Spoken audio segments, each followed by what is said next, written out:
friends, I'm Joy Chu, a former scientist turned content creator, and the goal of my YouTube channel is to help home cooks become more confident with science. For today's video, I want to talk about why the difference between granulated and brown sugar matters for baking, the key ingredient that makes them different, and best ways to substitute. So first, why does this difference matter? Here's a scenario we've all probably been in at least once. You're about to bake something, but you realize that you've just run out of brown sugar. Now, you've got a lot of granulated sugar on hand, and you're probably thinking, well, sugar is basically sweet. How different can all these sugars be? It turns out that although we think of sugar generally as a sweetener, baking with different types of sugar can actually be more complicated than that.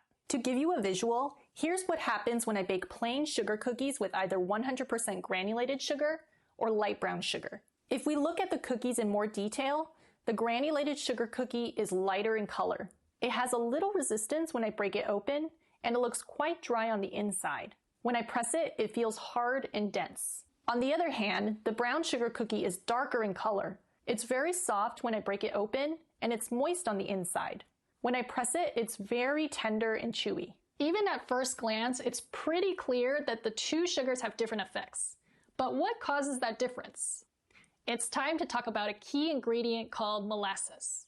Let me tell you a little secret. The commercially branded non-organic brown sugar you get at the store is refined white sugar with molasses added back in, up to 10% by weight. So if granulated sugar is light brown sugar minus molasses, then we can deduce that the molasses is the ingredient that changes how our baked goods turn out. So here's what molasses does. It's hygroscopic, meaning it likes to attract water, so it'll make your baked goods softer, more moist, and more chewy. It promotes caramelization, so you'll get more flavor and color in your baked goods. And it's acidic, so in the presence of baking soda, it'll help your baked goods rise. So going back to our baking dilemmas, what happens if we have only one type of sugar, but not the other? My general take is that using brown sugar instead of granulated sugar will change the taste and texture, but in terms of chemistry, it's okay to do that substitution.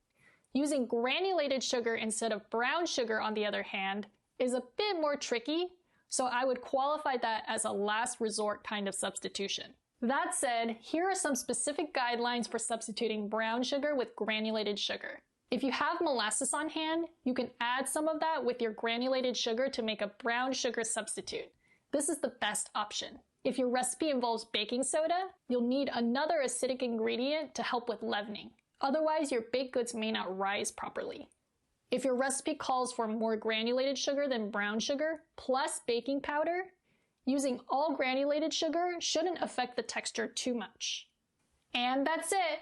I hope this video helps you understand the difference between granulated and light brown sugar and how it impacts your baked goods. If you enjoyed this video, like, share, and subscribe to the channel below. I'll be posting another video to talk about more types of sugars, so keep an eye out for that. Thanks for watching, and I'll see you soon.